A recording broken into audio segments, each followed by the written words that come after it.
पनवेल महानगरपालिका क्षेत्रातील खारघर येथे असलेल्या पनवेल आरटीओ कार्यालयामध्ये एडीसीच्या नावाखाली मोठा आर्थिक गैरव्यवहार होत असल्याचा खळबळजनक आरोप राष्ट्रवादी युवक काँग्रेसचे रायगड जिल्हा अध्यक्ष शाहबाज पटेल यांनी केला आहे.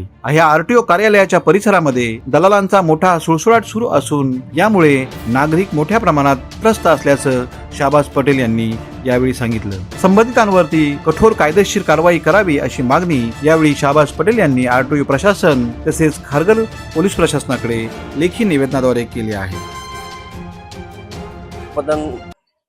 पत्रकारांचा मी धन्यवाद बोलतो. आज निवेदन एडीसी बद्दल दिलेलं आहे. एडीसी म्हणजे हे जे आरटीओ मध्ये साहेब जे काम करतात त्यांना एक हे ठेवलेलं नाव ठेवलेलं आहे एडीसी. म्हणजे एडीसी म्हणजे काय, ह्यांचे जे ब्लॅक असते ते व्हाईट करण्यासाठी एडीसी आहे आणि जनतेची जी दिशाभूल करतात ती एडीसी. म्हणजे कुठला तुमचा फॉर्म गेला ना ते फॉर्मवर ह्यांचा एडीसी चा चार्ज लागतोय. त्याच्यासाठी आम्ही आज निवेदन दिलेलं आहे. येत्या 24 तारखेला या आरटीओ कार्यालयाने कारवाई केली नाही या एडीसी बद्दल, आम्ही नावा पण यांना दिलेले आहेत पूर्ण, म्हणून केली नाही. 24 तारखेला आम्ही इथे आमरण उपोषणासाठी बसणार आहोत. चव्हाण साहेबांनी सांगितले की आम्ही लवकरात लवकर कारवाई करू. त्यांना आम्ही हे व्हिडिओ फुटेज पण दिले आहेत. आता आम्ही मीडिया समोर पण हे व्हिडिओ देणार आहेत. हे एडीसी आतमध्ये बसून लोकांचे पेपर कसे वाचू शकतात, तपास कशी करू शकतात हे लोक. अधिकारीच हे पेपर शासनाचे पेपर एक एडीसी म्हणून कसं तपास करेल, त्याच्यासाठी आज आम्ही निवेदन दिलेलं आहे. अधिकाऱ्यांना आम्ही वारंवार यांना सूचना केलेली होती. आम्ही नाहीतरी 8 ते 9 महिने झाले पत्रव्यवहार केलेला आहे, कुठलीही कारवाई होत नाही. काल पण आम्ही बघितलं आहे हे ऑफिस 5:30-5 वाजेपर्यंत असतो, 7 वाजेपर्यंत आतमध्ये काम करत बसतात, त्यामध्ये एडीसी असतोय. त्याच्यासाठी आम्ही यांना सांगितलेलं आहे, त्यांनी सांगितलं आम्ही लवकरात लवकर कारवाई करू. आता बघितलं पाहिजे हे 24 तारखेपर्यंत काय करतात. आंदोलन आम्ही स्थगित नाही केलं आहे. आम्हाला पोलीस प्रशासनाने सांगितलं होता 22 तारखेपर्यंत निर्बंध आहे, त्याच्यासाठी त्यांनी आम्हाला परमिशन नाकारली होती. त्याच्यासाठी आम्ही 4च लोक घेऊन आम्ही इथे आंदोलन आरटीओ कार्यालयात येऊन निवेदन दिलेलं आहे. आम्ही आमरण उपोषण करणार आहे 24 तारखेपासून. नमस्कार, माझं नाव नागेंद्र आहे. मी तुम्हाला माझी एक गोष्ट सांगतो, म्हणजे माझ्यासोबत काय घडलं.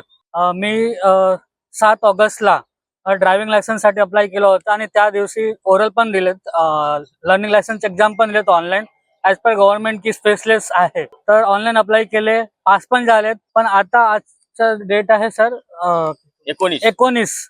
आतापर्यंत माझं ड्रायव्हिंग लायसन्स लर्निंग लायसन्स आलेलं नाही, कारण पेंडिंग ॲट आरटीओ ऑफिस आहे. सगळेच व्हेरिफिकेशन, आधार ऑथेंटिकेशन, एक्झाम पास झालेत ऑनलाईन, पण आतापर्यंत आलेच नाही. का नाही? त्याच्यासाठी तुम्ही एडीसी ला भेटले नसणार, त्यांचं जे कमिशन असते ते भेटलं नसेल, त्याच्यासाठी यांनी थांबवून ठेवलेलं आहे. आणि मला तुम्ही हे पुरावा बघा. अशी अनेक जनतामध्ये अशी भरपूर लोक आहेत. माझा ऍप्लिकेशन नंबर पण आहे, तुम्ही बघू शकता चेक करून की काय. मी ते 1-2 एडीसी ला भेटलो तर ते बोलले की तुम्हाला लर्निंग लायसन्स एक्झाम पण द्यायची गरज नाही.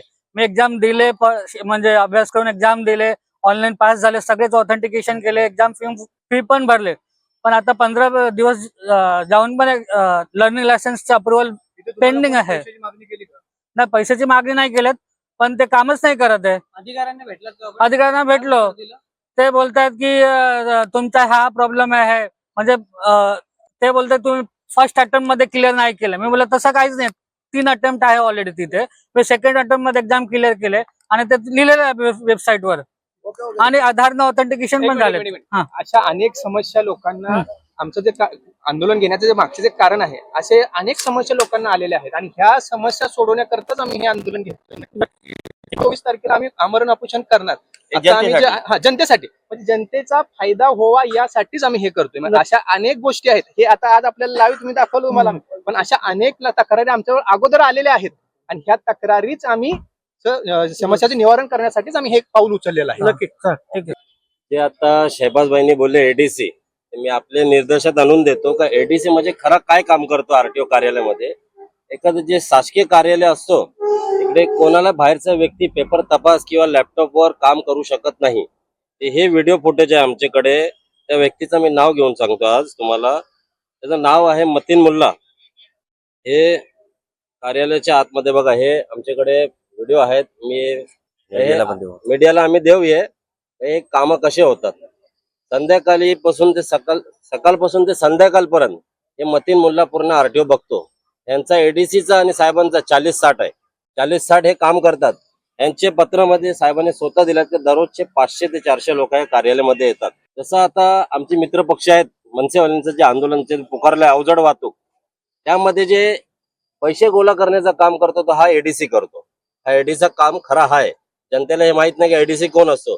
एखादा व्यक्ती आला तो स्वतःचा लायसन करायला, त्याला अशी चक्रा मारायला लावतात तर तो नंतर एडीसी कडे जातो आणि काम करतो की बाई माझं काम करून द्या. दररोजचे हे एडीसीचे हे काम आहेत. संध्याकाळी 5-10 ऑफिस चालू होतो, 5 वाजता क्लोज होतो. 5च्या नंतर हे एडीसी बसून पैसे गोळा करण्याची कामं करतात. आमची निवेदन एवढाच होता तर जसं बाहेर पब्लिकला जनतेवर लक्ष ठेवण्यासाठी कॅमेरा बसवलेला आहे ना, तसंच कॅबिनच्या आतमध्ये पण शासनाचे काम करत आहात तुम्ही, ते कॅमेरा आतमध्ये पण बसून घ्या.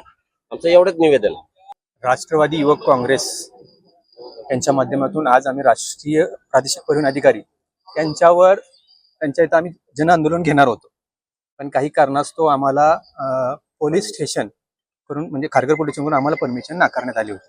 आणि त्यांनी आम्हाला फक्त 4 लोकांसाठीच परमिशन दिली होती आणि निवेदन देण्यासाठी होती. त्यामुळे आम्ही आज 4 लोक इथं आलो आहेत, निवेदन दिले आहे.